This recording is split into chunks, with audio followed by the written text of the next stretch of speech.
Hi, my name is John Castor. I'm the General Manager at the Stratford Perth Museum. There's no question that since 2018, one of the things we've really been known for is the Justin Bieber exhibit. To put it in some sort of perspective, in 2013 we had 853 people go through the museum. The day that the Justin Bieber exhibit opened, keep in mind it was the third Sunday in February in Southern Ontario, we had over 1,000 people that day. And in 2018, we had 18,000 people come through the museum.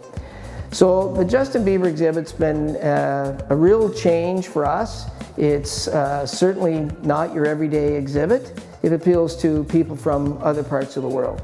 You know, this is a small, relatively small museum, and 30% of the people who visited this museum in 2018 and 2019 were from outside this country. One of the things we did with the Justin Bieber exhibit, it grew exponentially. Our original plan was to have an exhibit that was in one of our smaller galleries, about 10 feet by 12 feet. After that got announced, we were inundated with media requests.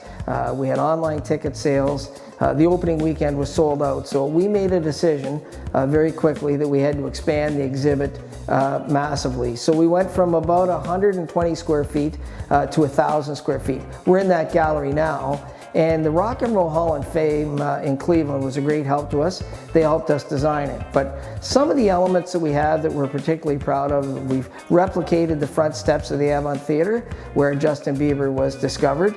That's become a real selfie spot for us. Our opening weekend, we kept track. We had over 1,000 pictures taken on the front steps of the Avon Theater, as it were, inside our exhibit. One of the very first fundraisers for Justin was a local group of people got together and bought him a set of drums. He was forever sneaking into bars and on Saturday morning when the band was still set up, and he would play the drums there, and people identified that he was very talented.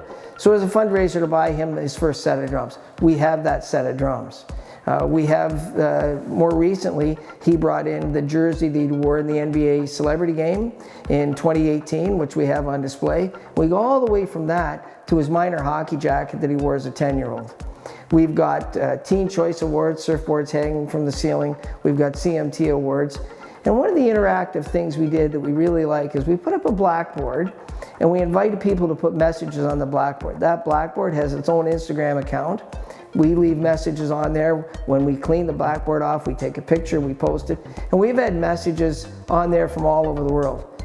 I think probably the coolest thing is that Justin has signed that blackboard, and so has Haley.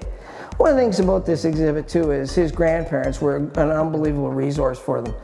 When we first approached them to see if we actually had enough items to make an exhibit, we went over to their house, and for many, in lots of ways, it was a museum.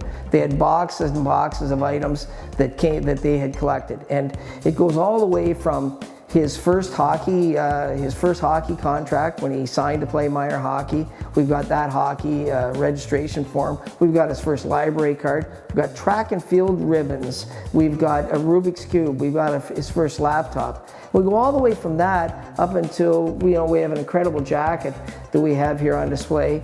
And right across the hall from that jacket, you can watch a video where he wore that jacket on Good Morning America, which was one of his coming out parties where he became known nationally.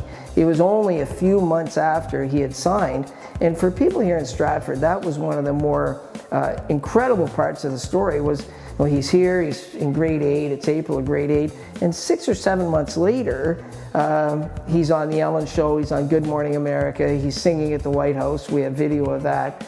And the skyrocketing to fame so quickly we try to tell that story here.